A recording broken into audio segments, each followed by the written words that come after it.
అది పేరుకు పెద్ద చెరువు. దాని కింద 7 ఊళ్లలో ఉన్న గొలుసుకట్టు చెరువులకు ఆధారం. అక్కడి రైతులకు సాగునీరు, ప్రజలందరికీ త్రాగునీరు అందడానికి ఈ చెరువులే ఆధారం. అయినా సరే పెద్ద చెరువు విస్తీర్ణం నానాటికి తగ్గిపోతోంది. 40 ఏళ్లలో 25 ఎకరాల మేర ఆక్రమణకు గురైన అధికారులు చూసి చూడనట్టు వదిలేస్తున్నారు. ఈ ఆక్రమణను తొలగించి చెరువును కాపాడి భవిష్యత్తు తరాలకు సాగు, తాగునీటికి భరోసా కల్పించాలంటే హైడ్రా తరహా చట్టం జిల్లాల్లోనూ అమలు కావాలని కోరుకుంటున్నారు. మోత్కూరు మున్సిపాలిటీ పెద్ద చెరువు కబ్జాల మీద 99 టీవీ ప్రత్యేక కథనం.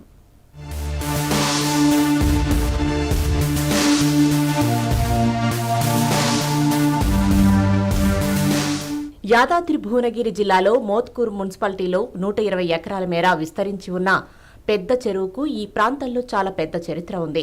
ఇది గొలుసుకట్టు చెరువులకు మూలాధారం. ఈ చెరువు మీదనే ఆధారపడి కొండగడప, పాటిమట్ట, సదర్సాపురం, కంచనపల్లి, బొడ్డుగూడెం, రాపాక, అడ్డగూడూరు, ధర్మారం గ్రామాల చెరువులున్నాయి. ఈ నీళ్లే ఈ గ్రామాలన్నిటికీ రైతులకు సాగునీటి వనరుగా, ప్రజలకు తాగునీటి వనరుగా కొనసాగుతున్నాయి.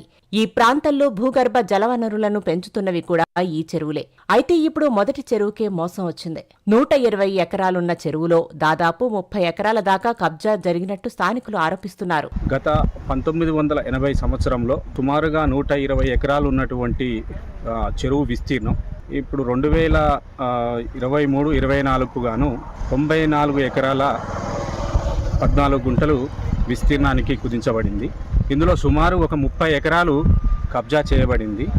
ఈ చెరువు వలన మోత్కూరు గొలుసుకట్టు చెరువు అయిన వందల సుమారుగా మోత్కూరు నుంచి వెళ్ళి మనకు బొడ్డుగూడెము, అడ్డగూడూరు, ధర్మారం చెర్ల వరకు కూడా ఈ ఉన్నటువంటి మధ్యలో చెరువులను నింపుకుంటూ పోతూ రైతాంగానికి నీరు అందిస్తూ ఉపయోగపడే చెరువు కబ్జా గురి కావడం వల్ల ఇప్పుడు రైతులకు నీటి సౌకర్యం విషయంలో కూడా 30 ఎకరాలు కబ్జా కావడం వల్ల ఇప్పుడు ఇబ్బంది పాలు కావడం జరుగుతుంది. చెరువు పరిమాణం కుదించుకుపోయి నీటి నిల్వ తగ్గిపోవడం వలన దీని మీద ఆధారపడిన ముదిరాజ్ కుటుంబాలకు చేపలు కూడా దొరకటం లేదు.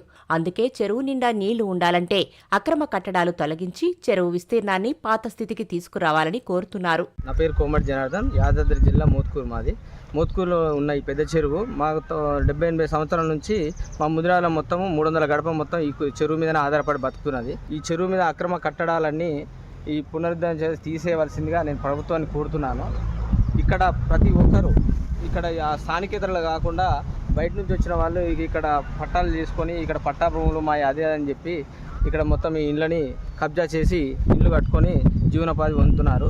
ఇది అక్రమమా లేకపోతే సక్రమమా?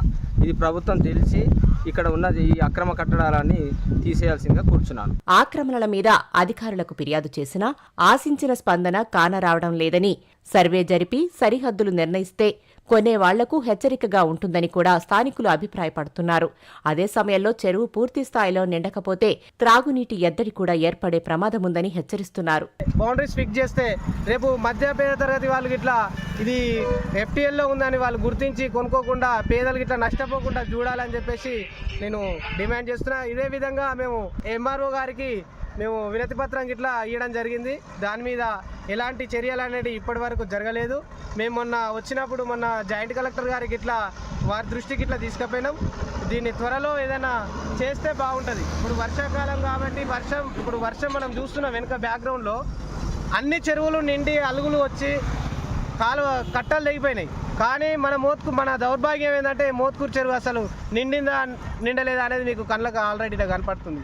అంటే ఇప్పుడు వర్షాకాలం ఇట్లా నిండినప్పుడు ఇంకెప్పుడు నిండుతుంది? ఇది ఎండిపోతే ఇప్పుడు తాగడానికి నీళ్ళు ఎక్కడి నుంచి వస్తాయి మనకు? చెరువులో కొంతమంది పేదలకు సాగు కోసం ఇచ్చిన భూమిని ప్లాట్లుగా మార్చి 2 అంతస్తుల భవనాలు కట్టడం వల్ల చెరువు పరిమాణం బాగా తగ్గిపోయిందని చెబుతున్నారు.